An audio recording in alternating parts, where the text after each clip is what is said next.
ಈ ಒಂದು ನಮ್ಮ ನಾಗಬಾಬು ಅವರ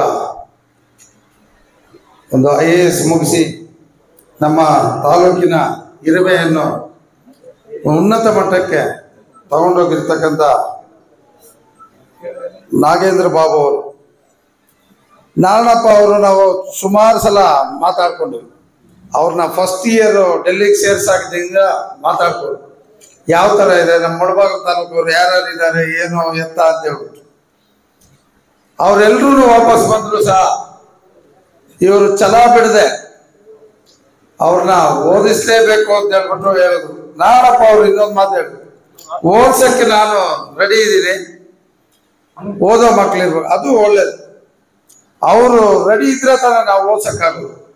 ಅವರು ಓದಿದ್ರೆ ಮಾತ್ರ ನಾವು ಓದ್ಸಕ್ ಸಾಧ್ಯ.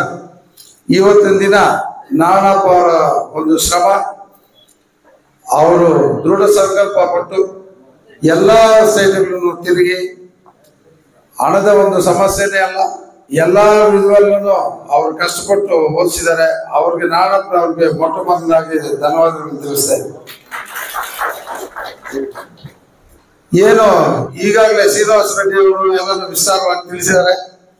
ಯಾವುದೇ ಒಂದು ಬೇರೆ ಮನೆಯಲ್ಲಿ ಮಕ್ಕಳು ಕೂಡ ಒಂದು ಉದಾಹರಣೆ. ಅವರು ಏನು ಈ ಒಂದು ಸಣ್ಣ ವಯಸ್ಸಲ್ಲಿ IAS ಮುಗಿಸಿ ಬಂದಿದ್ದಾರೆ. ಎಲ್ಲ ಇಲಾಖೆಗಳಲ್ಲೂ IAS ಅಧಿಕಾರಿಗಳು ನಮ್ಮ ಸರಿಪಡಿಸಬೇಕಾಗಿರೋದು ತುಂಬ ಇದೆ. ಯಾವುದೇ ಒಂದು ಸಮಸ್ಯೆಗಳನ್ನ ಪರಿಹಾರ ಮಾಡಬೇಕಂದ್ರೂ ನಮ್ಮ ಜಿಲ್ಲಾಧಿಕಾರಿಗಳು ಮುಖ್ಯವಾಗಿ ಕಾರ್ಯನಿರ್ವಹಿಸಬೇಕು. ಯಾವುದೇ ಒಂದು ಸ್ಟೇಟಲ್ಲಿ ಆಗಲಿ, ಅವ್ರನ್ನ ಯಾವುದೇ ಒಂದು ಜಿಲ್ಲೆಯಲ್ಲಿ, ನಮ್ಮ ಸ್ಟೇಟಲ್ಲಿ, ನಮ್ಮ ಜಿಲ್ಲೆಯಲ್ಲಿ ಆಗಲಿ ಉತ್ತಮ ಕಾರ್ಯ ಮಾಡಿಸಿ ಮೊಟ್ಟ ಮೊದಲಾಗಿ ರೈತರಿಗೆ ತುಂಬಾ ಸಮಸ್ಯೆಗಳಿರೋ ಕಾರ್ಯಕ್ರಮಗಳನ್ನ ಮುಗಿಸ್ಕೊಡ್ಬೇಕು ಅಂತ ಹೇಳ್ಬಿಟ್ಟು ಕೋರ್ತಾ ಈ ಕಾರ್ಯಕ್ರಮದಲ್ಲಿ ಬಂದು ಈ ಕಾರ್ಯಕ್ರಮಕ್ಕೆ ಆಗಮಿಸಿ ನಾಗರಾಜಣ್ಣ ಅವರು ಎಲ್ರಿಗೂ ಅವ್ರನ್ನ ಪರಿಚಯ ಮಾಡಿಸ್ತಾ ಇದ್ದಾರೆ. ಅವ್ರಿಗೂ ಧನ್ಯವಾದ ತಿಳಿಸಿ ಮುಗಿಸ್ತಾ. ಜೈ ಹಿಂದ್, ಜೈ ಕರ್ನಾಟಕ ಮಾತು.